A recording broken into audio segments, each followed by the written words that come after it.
In this video, I'm going to be discussing a little bit more on three types of meaning: empirical meaning, perceptual meaning, and synthetic meaning. And I want to talk more about these meaning processes and how they relate to things like self-subjectivity, and in particular things like psychological stimulation, as well as, and probably more importantly, psychological sustainability.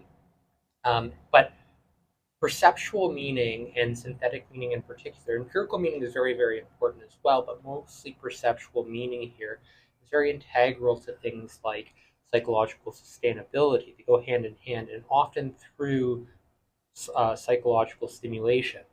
And psychological stimulation is what connects us to various within the self and the environment and the surroundings in particular. So, to very different types of meaning processes that are occurring: empirical, perceptual, and synthetic meaning. Empirical meaning has more to do with your experiences, your direct sensory experiences, your direct perceptions. And that typically tends to be felt perception. So if you touch something and it's grainy, that rough texture that you might feel, or a little bit of maybe some resistance. If you touch something that's a little bit slimy, it's a little bit wet, right, or moist. If you touch something that's dry, it's probably gives you that, again, that grainy texture. Um, but there's an obvious sense of dryness to it, right? Um, and that's empirical meaning that you're processing there. Though the perceptual meaning tends to be that direct felt experience that is more internal and pertains to your self-subjectivity. So that's the ideas or the impressions that you get, the meaning that you might attribute, especially if it's an aesthetic experience that you enjoy or that you take an interest in. So if it inspires you to go out and do something with it, or it makes you think about something, and then you start, you know, psychologically stimulating that in your brain. So you start thinking about it, you start entertaining it, or you get ideas, and that inspires you to do something, or even just imagine and ideate. That is a perceptual process. When you go to actually synthesize something, so you step into this realm of creativity, or you take inspiration from that, that becomes synthetic meaning.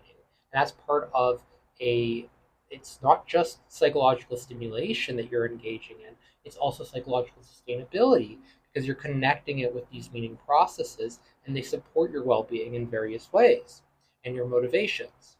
So it's very much an integrated network, and part of, it's not just these processes. So you have these individual level um, processes. Then you also have these simultaneous processes that are occurring with the empirical and the perceptual that become, when they become synchronized, they start to form this synthetic process. Um, the synthetic process isn't always synchronized, and at subsequent levels, oftentimes the once it's being synchronized, it's accessed through your memory or your recall or your perception, because you develop a sense of mastery as a higher order category. So it can become individual level or simultaneous through the original synchrony that you form the association, because you're building a chunk of information that has to do with meaning process. And that tends to support your well-being often through things like growth experiences that occur through learning and mastery that begin with these primary knowns, or these primary bases for meaning, that tend to do with your direct perceptions of the surroundings and how that relates to various processes involving empirical, perceptual, and synthetic meaning. And often through this psychologically stimulating process that directly impacts our psychological well-being and supports psychological sustainability. So that's what I wanted to say about that for this video.